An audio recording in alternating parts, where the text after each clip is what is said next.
Jeb. Yeah, I've had a look at your file. Your main problem seems to be with the text types you're using. I'll explain that a bit more in a minute. First and foremost, I'm not sure whether this file that you sent was supposed to be a print document, because that's what it currently is. It's a print document in US letter. I noticed at the top, I've taken them off now, but you had some nav bars and stuff, so if you want it as a web document, you should have a W like this up here, like that one. It's got a W on it and it's got the menu on it. But anyway, that's neither here nor there.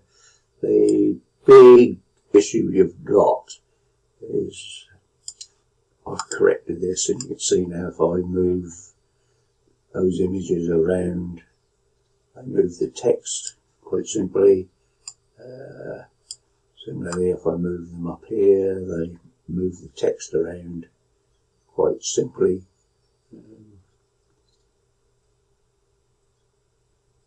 So I think that's fairly explanatory. Now, Repel text under doesn't work with the text line.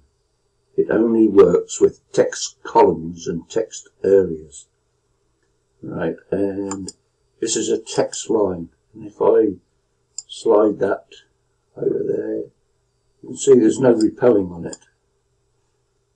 However, this is a text column, and I'll go on to explain this a bit more in a minute. You can see that that repels text under. And thirdly, the third type of text is a text area, and if you go, that repels under. Right, let me just move that down a bit like that. Right.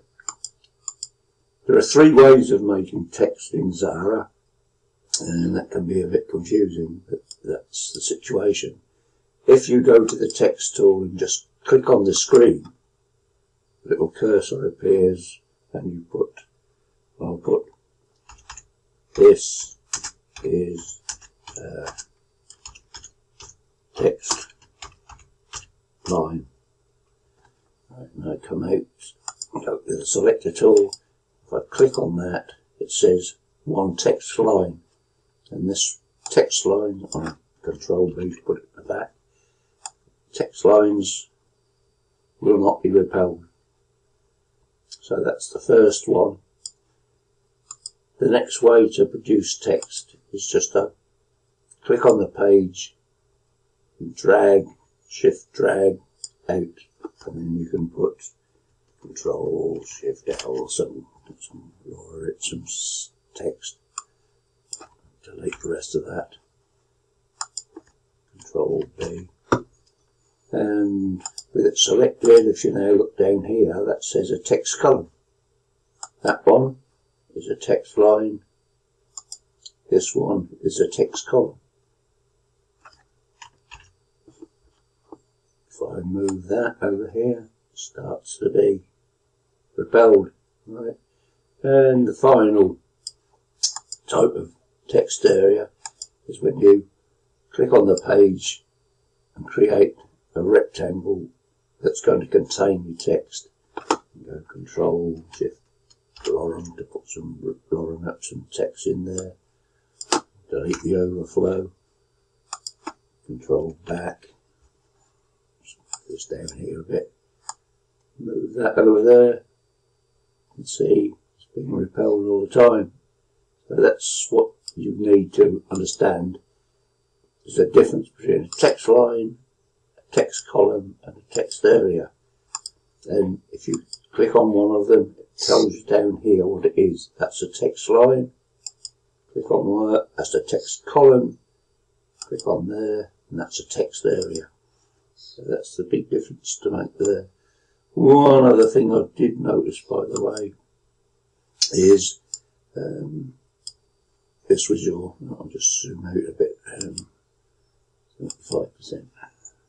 This was your header, presumably for your for a website, and I think you grouped it when it came out. It was grouped. So what actually happens when you preview that.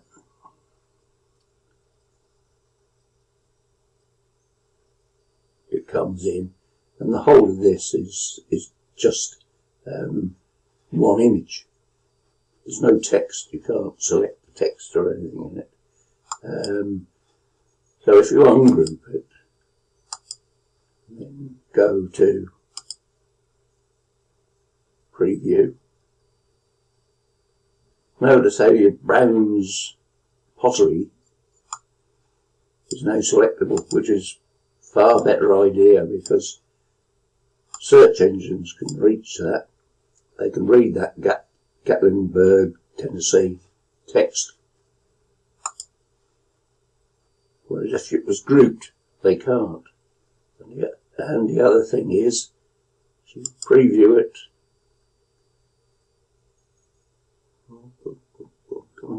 preview. Notice that there's no black line around the text.